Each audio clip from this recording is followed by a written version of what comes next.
ìkànnì ìròyìn kan wà ó Gistlover ló ń jẹ́ agbọ́n òun ni wọ́n ti gbé ìròyìn ńlá kan jáde bẹ́ẹ̀ ni kinní ọ̀hún ti ń mì gbòòrò títì. ǹjẹ́ kí ni Gistlover tún gbé jáde lásìkò yìí?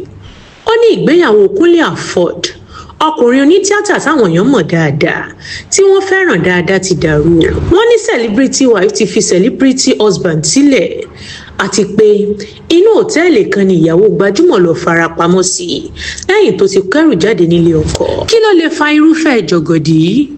láwọn tó jẹ́ pé wọ́n ní ọ̀run kan ni ìfẹ́ wọn ti wá. kí ló wá lè da ìgbéyàwó dáadáa yìí rú? ìbéèrè táwọn èèyàn ń bira wọn nìyẹn o. tí Gistlover tó gbé ọ̀rọ̀ wọn wá sórí ìkànnì ẹ̀ pàápàá kò tí ì túṣu désàlẹ̀ kòkò tán yányán. ṣá o lábẹ́ comment section iná ti là o.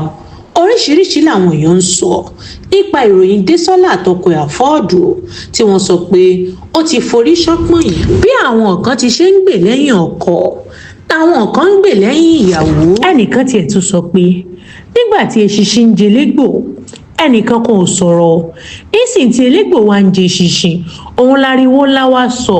ẹnìkan tún dáhùn wípé lẹ́yìn ìgbà tí ọkọ ẹ̀ kún lọ́wọ́ tán tó fi débi gíga òun ló fẹ́ẹ́ filẹ̀ báyìí.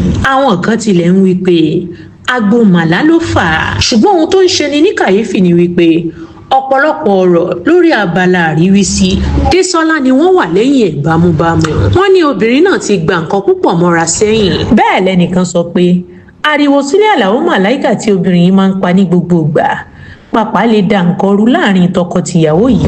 àti pé nínú ẹni tí Kunle Afod ti jọ ní nǹkan pọ̀ rí lórí ọ̀rọ̀ obìnrin ni Súlẹ̀ Àlàó ń ṣe o. àbẹ́yìn náà rántí ìgbà ìfẹ́ òun àti Síndodo tó jẹ́ pé màláìkà náà lóbìnrin ọ̀hún bá lọ nígbẹ̀yìn. I want to use this medium to say a very big thank you to everyone that checked up on me for the calls, messages. I say thank you. I'm fine. I'm good. I'm okay. It was just a reflection time. It was just a time to think about the past, think about your efforts, and hope for a better future. Mo dúpẹ́. For you guys to take your time to check up on me. Gba calls lóríṣiríṣi far and large. Kò sí nǹkan kan tó ṣẹlẹ̀, kò sí nǹkan kan tó ṣe mí. A ní gbọ́ ìró ìbànújẹ́ lórí ẹnìkankan nù wa. Àtẹ̀yìn àtèmi, ayọ̀ la máa fi lo ìgbésí ayé wa. A ní rí ìbànújẹ́. Kò sígbà tí ó kàn ṣe trying time. Kò sí. So when the trying time comes, we should be strong and pray to overcome. So I say thank you. Ẹ ṣé gan, mo dúpẹ́.